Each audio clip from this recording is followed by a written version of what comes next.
Yeah.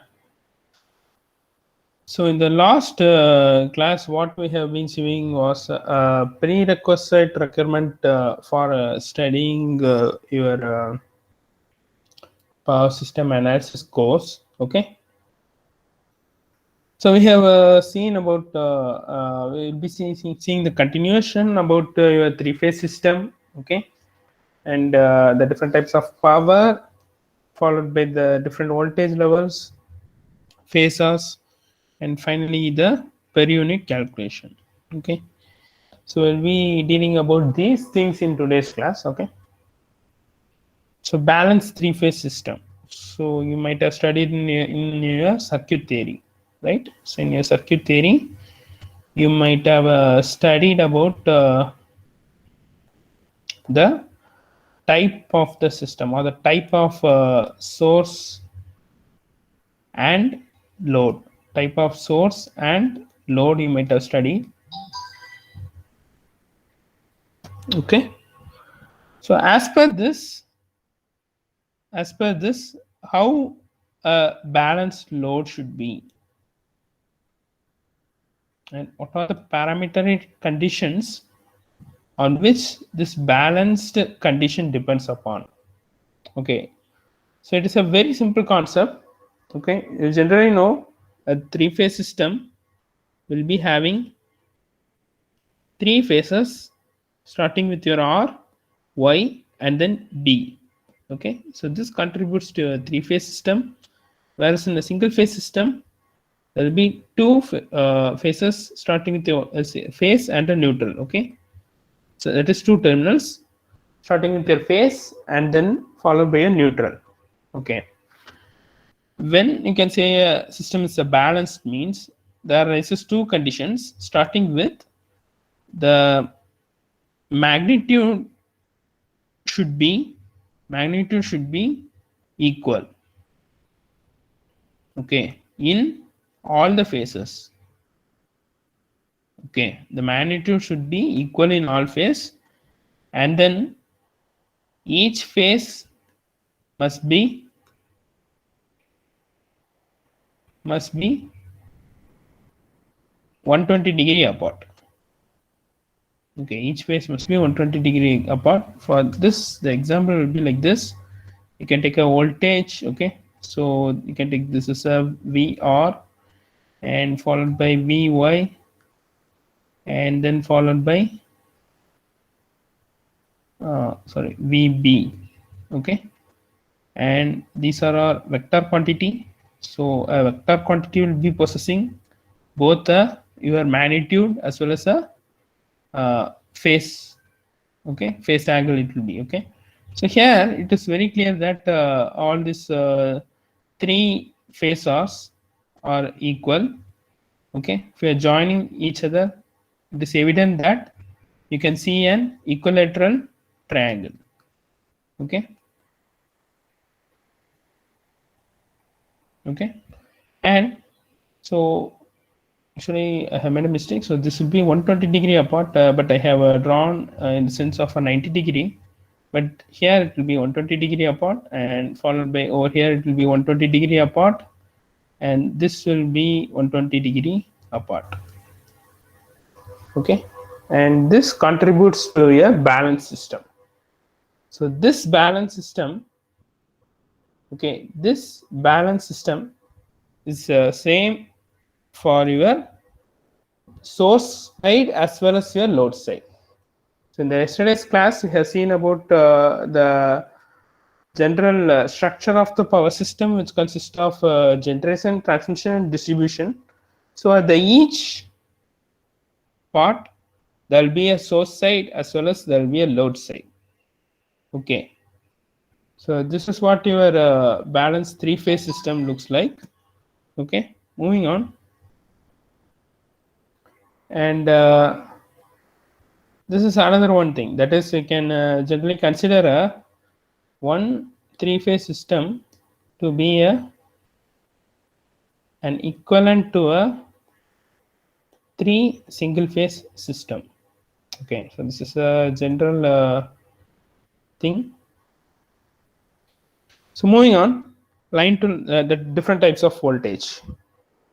Okay, you already know there are two types, starting with your line voltage followed by your phase voltage. Okay, so here you can see VAB. So this VAB contributes to your line voltage. So it is the voltage drop experienced between two lines. Okay, so this one will be subtracting VAN minus VBN. So finally, what you'll be getting is the relationship between your line voltage and phase voltage. Line voltage will be √3 times of your phase voltage. Okay, and over here this angle will be differing. Okay, that is over here it is 30 degree. Okay, in case of the configuration what we select, it just varies, but in general with respect to the magnitude, your VA will be equal to √3 times of your VAN. That is, line voltage will be equal to √3 times of your phase voltage.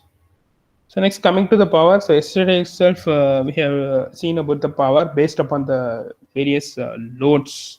Okay, inductive load, resistive load, and then followed by your capacitive load we have seen. So you just see through this. Okay, so active power, reactive power. Itself I have said, in a system there lies both the powers, active power and reactive power, in order to maintain the equilibrium. Okay, so moving on. So this is a calculation of power. Okay, so this is the condition on which the power can be calculated, and this power calculation will be based upon the phasor. Okay, so this and all you might have studied in circuit theory, so I am skipping out. So here is the different types of power. They have given the expression. Okay, so first one is the complex power. As I said, it will be having a real part as well as an imaginary part. So this is nothing but a complex number. Okay, so next is the apparent power, followed by the active VI cos phi, and finally it is reactive power will be VI sin phi. So next is the power factor. So power factor is nothing but the relationship between, or the ratio between, your real power and the apparent power. Okay, so your apparent power is got from this equation. So this equation is got from this triangle. So here will be, it is a right angle triangle. Okay, you'll be applying a Pythagoras theorem. So after applying the Pythagoras theorem, you'll be able to get the magnitude of this. Yes. Okay, so phasor or vector calculus. So this is a primary thing that you have to know, but in the due course of the course you will be get accustomed to this calculations, but it's not that much important. Okay, so this is another one, basics. Okay, so we are representing in the domain, we are changing the domain. Okay, so usually the common domain that will be making use of this is time domain.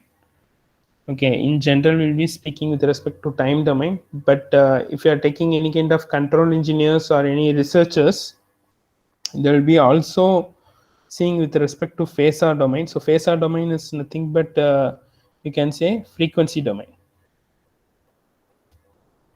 Whenever a high amount of frequency is seen in the system, how the system reacts.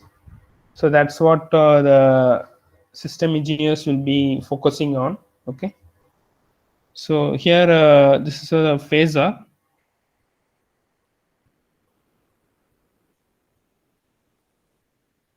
So this equation you already know, right? So this is for a reactor and this is for the capacitor. The same thing, it goes in the phasor domain. So this is a thing that I have explained to you in the last class. Okay, This is with respect to the load. So R load, L load, and then the C load. So if the load is R or the resistive load, what happens? Your current and voltage will be in phase. So generally, what happens? Your voltage will be proportional to your current. Okay. So the next part is the inductive load. So current will be lagging. Okay. So this lagging angle can be any kind of angle. It must not be. It is not concentrated to be as a 90 degree. Okay. And for the capacitive load, in general, what happens? It will be leading. Okay. Your current will be leading. Yeah. So from here, we'll be moving on towards the syllabus. So the components of the power system. So generation, transmission, distribution, finally the utilization of the consumers. So at the power plant, you'll be generating the power. So different types of power plants are there.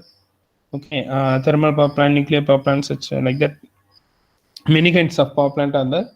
So from the power plant, the voltage will be stepped up or stepped down. So this entire structure you might have studied in your transmission and distribution.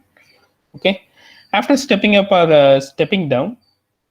Okay, after stepping up or stepping down, you will be giving it to the substation for the transmission purpose. Okay, so from the substation, it is get carried out to the different parts, and finally it reaches your distribution substation. Okay, so it is just like a network. This is just like a network. So here you can see, as I said, it's just like a network. So this is the transmission network.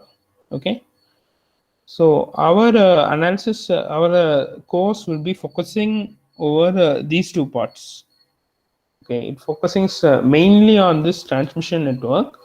Okay, so the PSOC operation and control will be focusing on the distribution network. Okay, so this is the structure,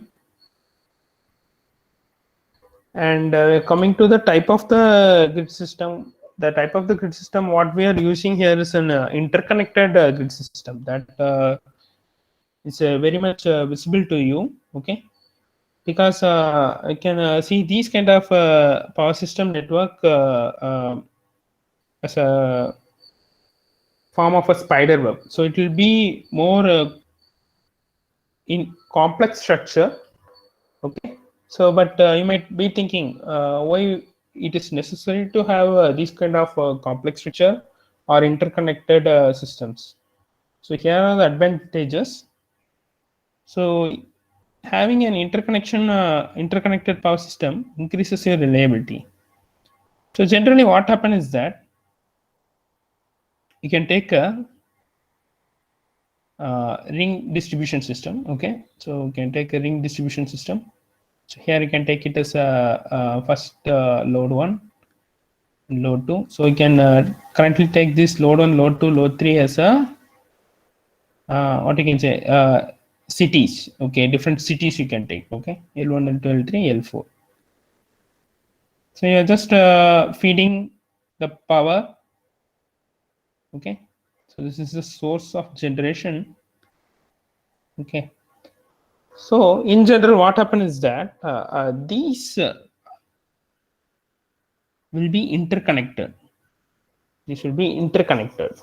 Okay, so if it is not interconnected means, what happens is that if a fault occurs in between L1 and L4 means it is impossible to transfer power from L1 to L4. That is the power flowing across that is this G to L4 through L1 is not possible when a fault occurs between L1 and L4. So in case of a interconnected system, it is very much easier to tap the power across the other two loads L2 and L3 and pass it on to your L4. Okay, so generally what happens in this condition? The reliability increases. Okay. So the next point is that it reduces the steady state frequency error. Okay. So having an interconnected system, generally what happens is that it minimizes your transient state. Okay. So that is the transient state will be occurring due to the sudden change in the components or the sudden change in the loads. Over here, we have to speak about the loads. Based upon the loads, how your network is affected, only you have to see.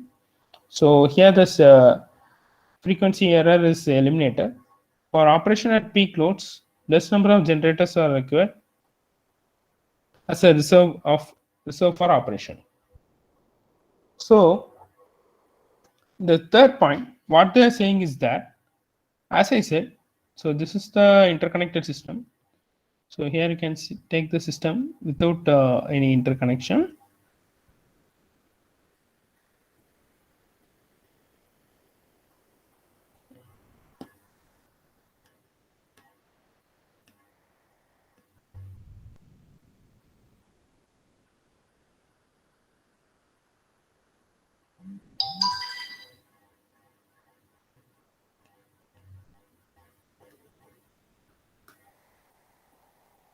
So now you can see this may be a generating part. Okay, so here L1, L2,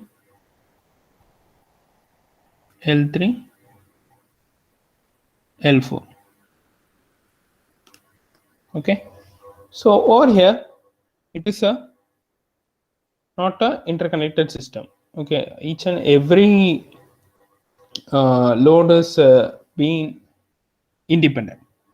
Okay, so in a certain amount of period, if this L4 is in need of a heavy amount of energy from the source, okay, generally over here that kind of energy cannot be supported to a single system.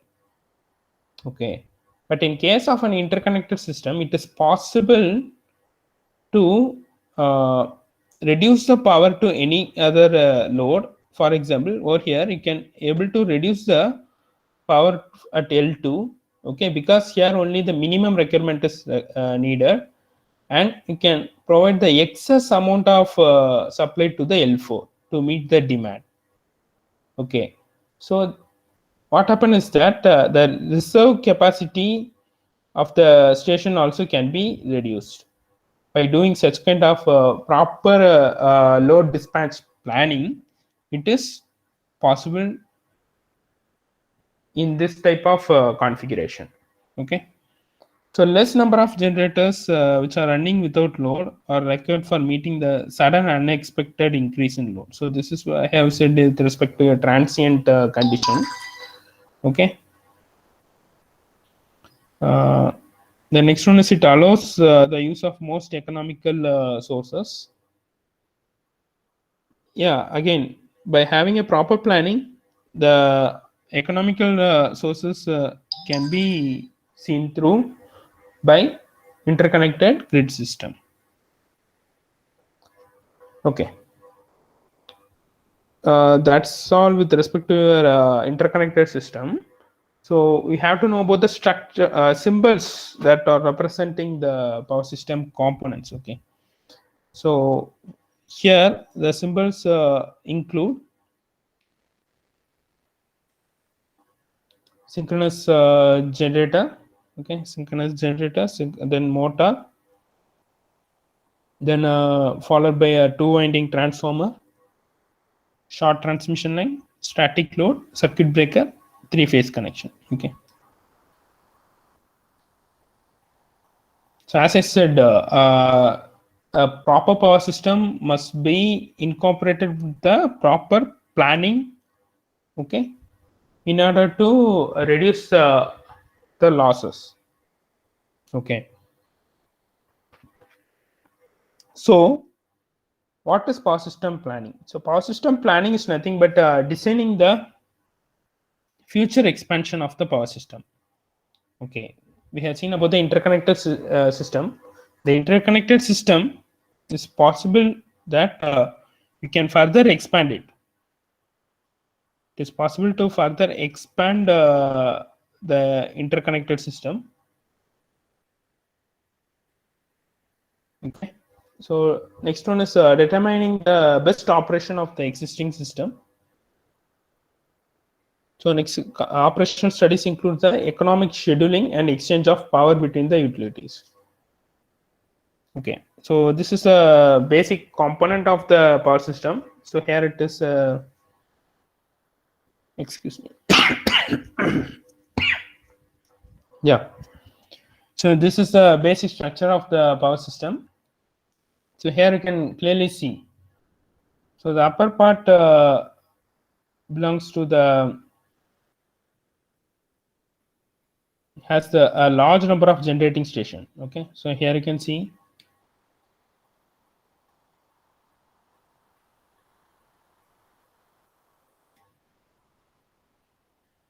So here you can see there's a generating station. So generating station and generating station. Okay, in general, you will be calling this as a single line diagram. So in a single line diagram, okay, what happens is that your generating sources will be always at the top, and your loads will be at the bottom. So here you can clearly see. So we are having three generating sources. One is of 20 kV, another one is 22 kV, and another one is 24 kV. Okay, so this will be stepped up, and it will be given to a 500 kV bus. So this is what are called as bus. So generally bus is nothing but a point. It is a reference point you can take. It is a reference point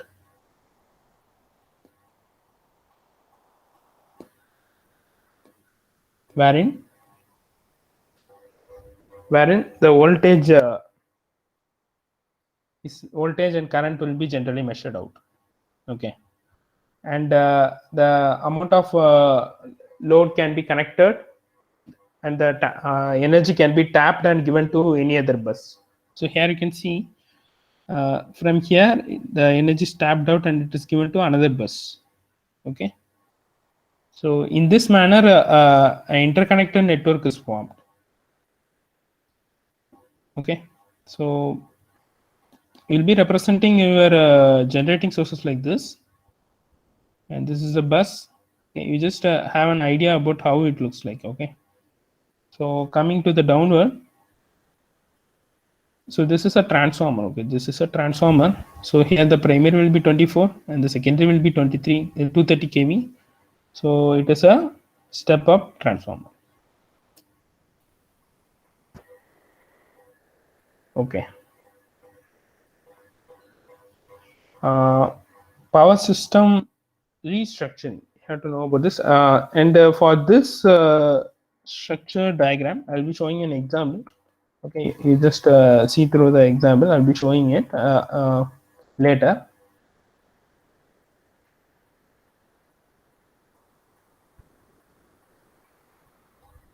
So yeah, restructuring of the power industry. So why it is required for restructuring? Restructuring means just changing the topology of the system. Okay, in general, initially the power sector was entirely based upon the government, but nowadays they are privatizing the power system board. Okay, that is, for example, initially it was under the Tamil Nadu government. Now they have outsourced this to a private sector, and hence the TANGEDCO came into power. Okay, so why it is required to restructure the power industry? It mainly aims at abolishing the monopoly. So if it is under the government, generally the entire control will be under a single body. Okay, but in case of foreign countries, if you are seeing, means there will be entirely the power sector will be privatized. Okay, so it is you who can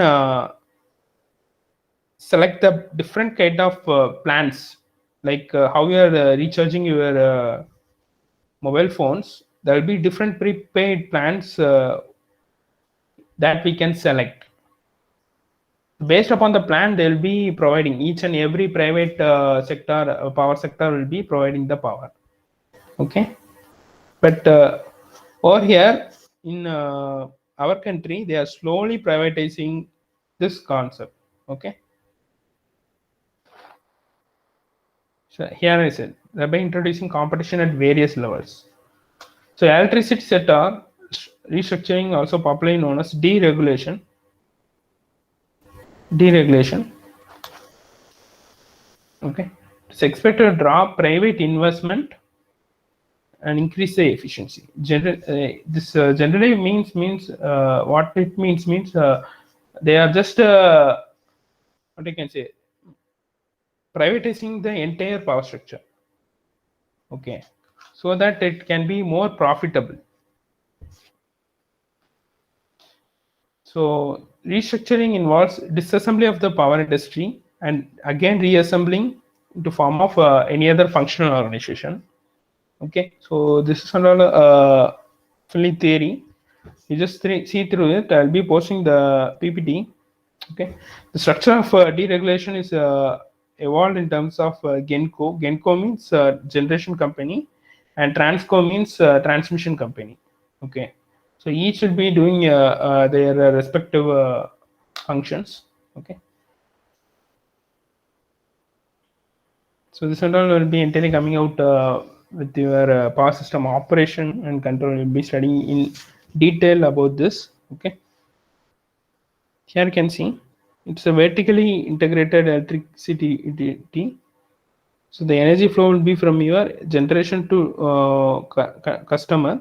So the customer will be paying for the transmission. That is the transmission company, and this transmission company duty is that they tap out the power. They will be selecting the generation firms, and they will be tapping the power from the generation people. Okay, so the money flow will be in such a manner.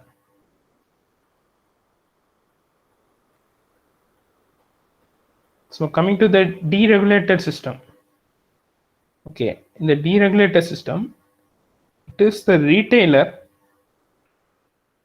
that is the customer can select the what kind of plan.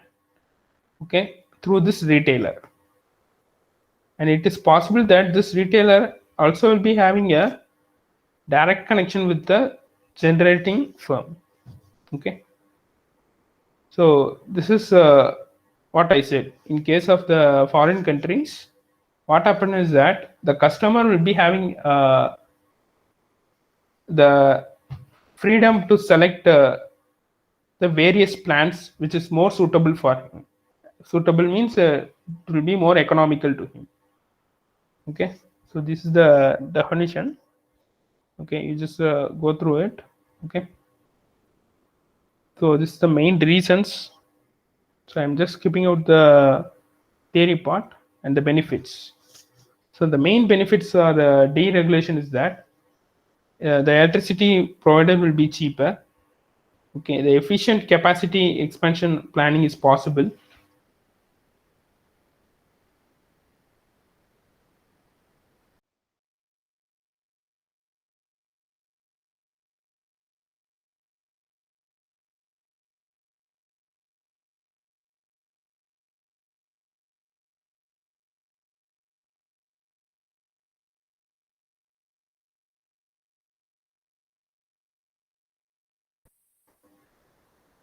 I hope we can stop with respect to this deregulation, and I will be showing you an example.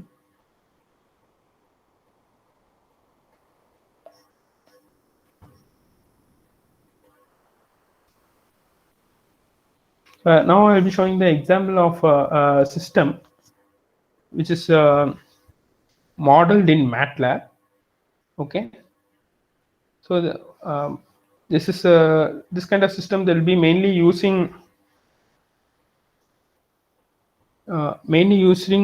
before, that is they'll be simulating in MATLAB or any other power softwares, and after that they will be analyzing it under various test conditions, and after that procedure only they'll be restructuring the power system. Okay, so I'll be sharing the screen.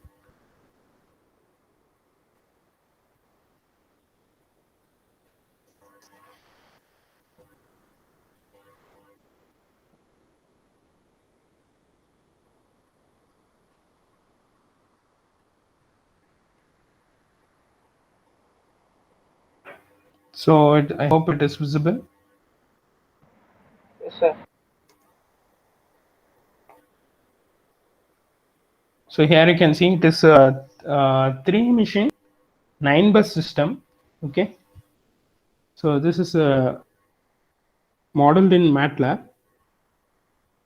So before restructuring any kind of power system network, generally a power system engineer will be modeling like these kind of structures in MATLAB. So it is a 3-machine 9-bus system. Why I'm calling it as a 3-machine 9-bus system in the sense, so here nearly 3 generating stations will be used. So this is the generator 2, this is your generator 3, and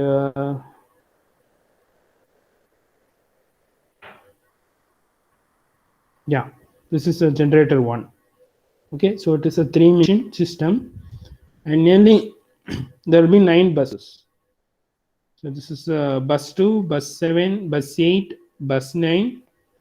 As I said, what this bus represents is that the primary thing is that this buses represents the measurement for your voltage and current, followed by the tapping of power.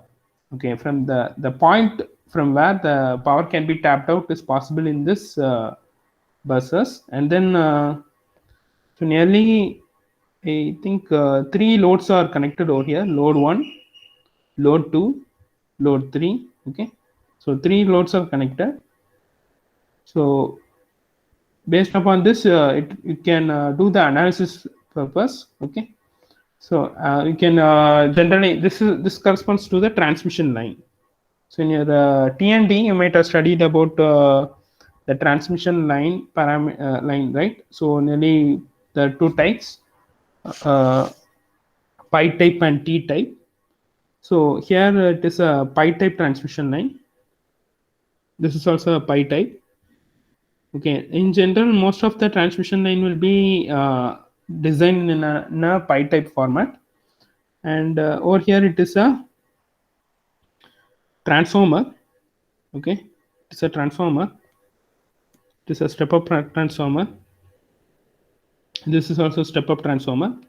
So that is the 230. That is 13.8 kV is generated over here from this kind of generator, and that 13.8 kV is stepped up to 230 kV, and it is given to the network, and hence this interconnected network is rated for a voltage of 230 volt.